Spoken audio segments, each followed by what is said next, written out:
Hello everyone, this is Vanessa with the Tough Love Show, and I am coming to you live from my house. Just want to start off saying that if I get taken down off this platform, I'm on Rumble. Just first and foremost, same name. YouTube took me down before because I said something that was offensive, so they took me down. Anyway, I want to talk about feminism. Feminism has destroyed the West, and it continues to do so. In my experience, I'm older. I am older. I'm not going to say how old I am, but I if this is for the women and the young men out there. Y'all need to be pair bonding, falling in love, and creating a family. Period. That's the way to go. That's the right way to be. It's been like that for hundreds of years to fall in love and get married and create a family. That's not going to change. But the feminist movement wants that to change. Ever since the 60s and the free love movement, and then you got Roe v. Wade in the 70s. Basically, destroy your child out of inconvenience because, that's what they wanted to do. You have a right to my body, my choice kind of shit, but that wasn't the case when the shutdown happened, was it? But anyway, I digress. I'm trying to get all my thoughts in here. Feminism is destructive as hell. And women bought it hook, line, and sinker. No-fault divorce is bullshit. So you got these gynocentric country now where feminists think that they can just rule the world, and they don't. Sleeping around with every Tom, Dick, and Harry is not a flex. It's not a flex. Being on Pornhub and OnlyFans is not a flex. Let me tell you something, girls. You don't want to be in your 50s later in life, not been married, no kids, no grandkids, and nothing to show, no legacy, no one to care for you and watch out for you, whereas you wouldn't have anybody either. You have no legacy, you have no family, and you don't want to be in that position. Trust me, you don't want to be in this position. I speak from my own life, and I own it. I get it. It's fucked up, but here I am. So I'm compelled to tell y'all that you should be falling in love, getting married, and having children. Period. That's the way it's supposed to be since civilization. Women and men were getting together, creating families. Be fruitful and multiply. But that's been hijacked by a certain goblin group of people. And these goblin group of people own the media. They own entertainment. They own Hollywood. They own sports. They own the porn industry. I'm going to tell you something. Porn is a weapon. It's meant to subvert the culture. And you men out there subscribing to this crap, keeping the evil going, you're not helping. All these girls out there creating these OnlyFans accounts because you're subscribing to that stuff. And one day, maybe you might have a daughter, and you're going to tell her to get on OnlyFans? Or you're going to tell her to fall in love and get married? So it's disgusting. It needs to stop. You men need to take responsibility for your perversions and stop subscribing to that stuff. And then the women won't do it. The women will stop because there'll be no money in it. And then you defund the goblins as well. You stop funding the goblins. We are at war. This is spiritual warfare. Good over evil. And being a part of porn is evil. It's evil. You're telling women that everything they are is between their legs and nothing more. And these women are believing it, thinking they're empowered by sleeping around and doing porn, and that's not empowerment. That's the lowest common denominator. So, and then, they have abortions like they're changing their underwear, and that's purely evil too. The thing to do, ladies, is to abstain from sex. Don't have sex. Only have sex with someone that you fall in love with and want to have children with. If he's a potential mate and going to be the father of your children, that's who you have intimate relations with. Period. That's it. End of story. That's it. You don't go around sleeping around. You can abstain from that. I don't understand how you can't not sleep around. Or sleep around. Did I say that right? Anyway, you know what I'm saying. This whole subjugation, subversion of our culture is designed and caused by those goblins. You have to research the Tavistock Institute. You have to research the Frankfurt School. You have to research, or you should research, you don't have to do anything. But you should be looking into why this is the way it is. Why our world is falling apart. There's a reason why. They weaponize everything. Liberalism is a mental disorder. They're using that to, get these people over here from other countries and in the West to destroy it. These people are not going to assimilate to our culture. Hell no, they're not. And they know this. They know this. The goblins that are funding this know this. This is a weapon. It's a weapon to bring people over from third world countries into first world countries and fuck it off. That's what they do. If you take a 30,000 foot view of the world and life, and you look back on your life and how things have changed over the years, you see it. Once you see it, you can't unsee it. So, I'm pro-life. I used to be, when I was younger, I was more liberal. I didn't know any better. I didn't even know to think about who's creating this culture.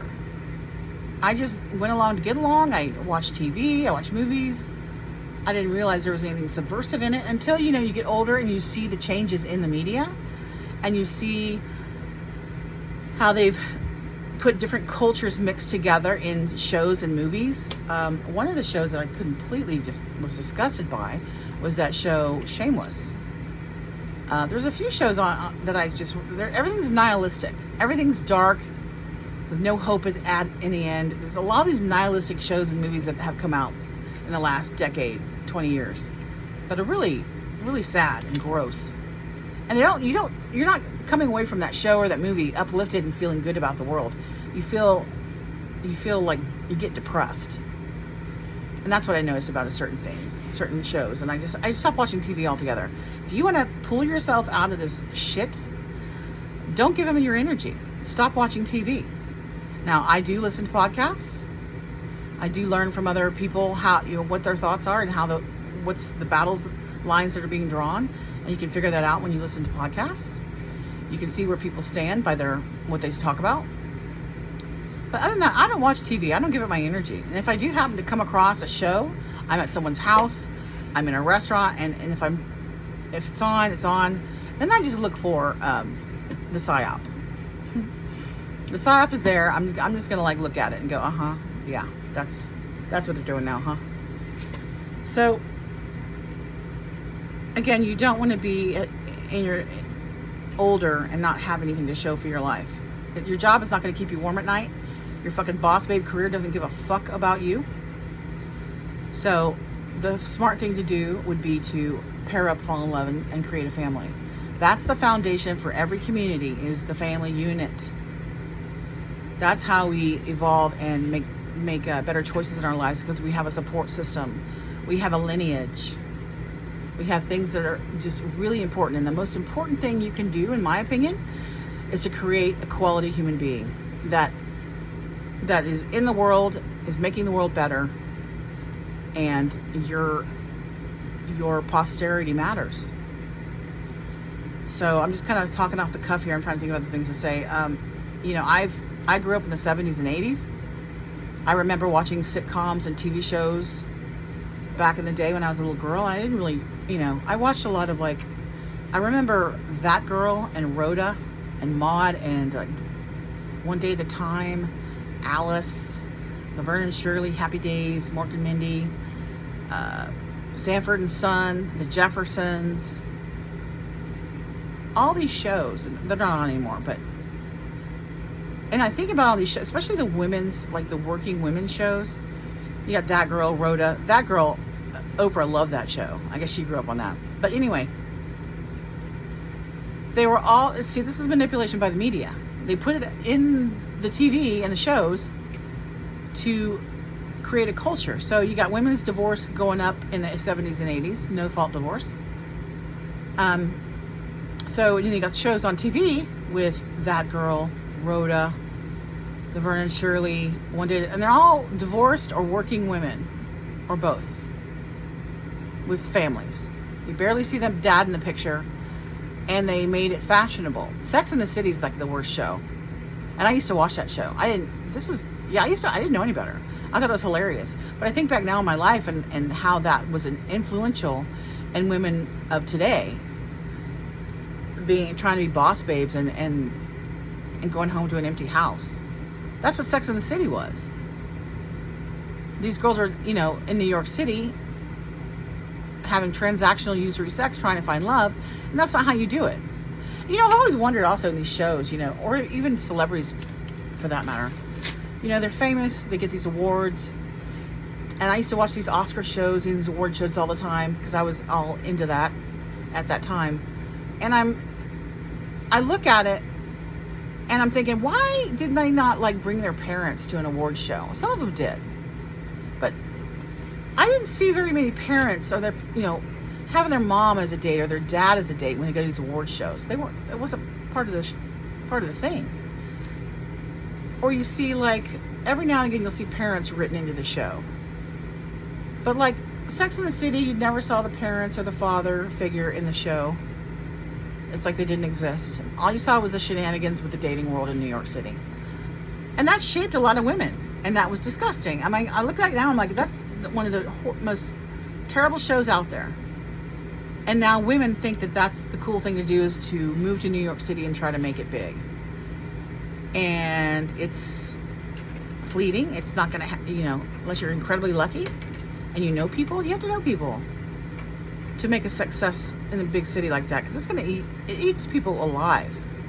And it's even gotten worse. I've never been there, but I can see how that can happen, and I reflect on these shows and all these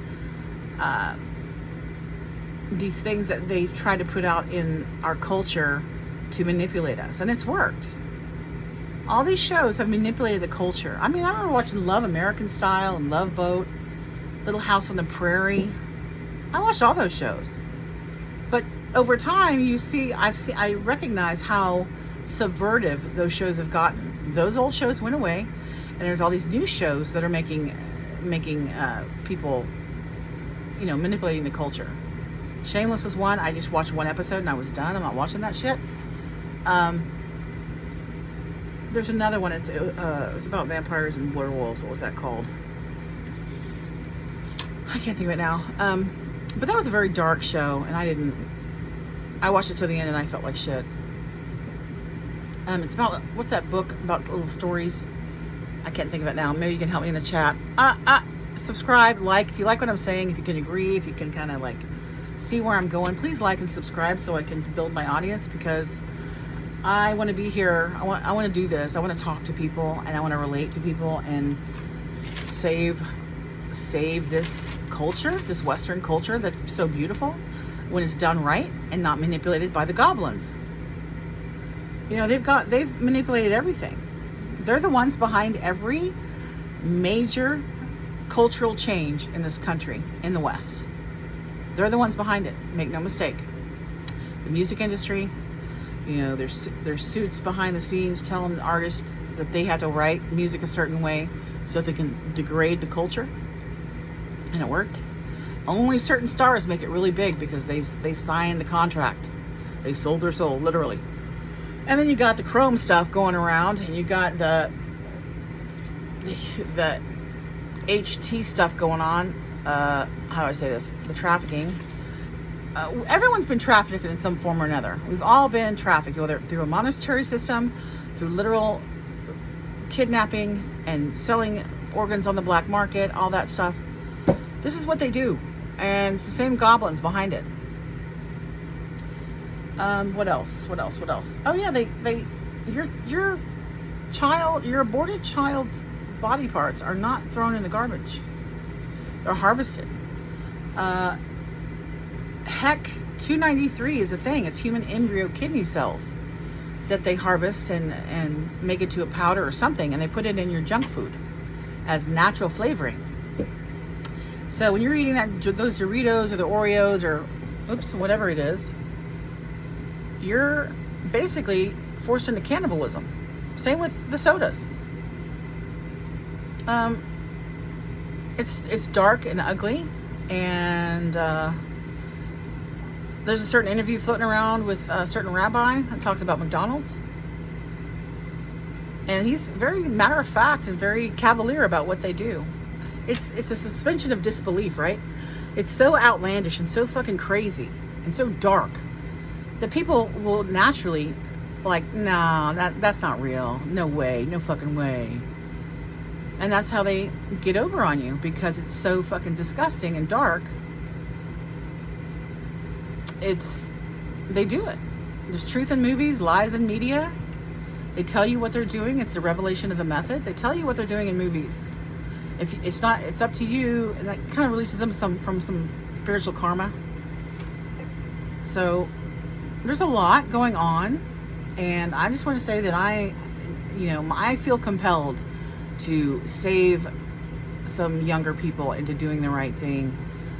I'm using my own life as advice because I've lived it, I've seen it, I've been harmed by these people and by this big world agenda, and I'm compelled to help some people figure it out. And once you see it, you can't unsee it, right? So do your research. I'm red-pilled.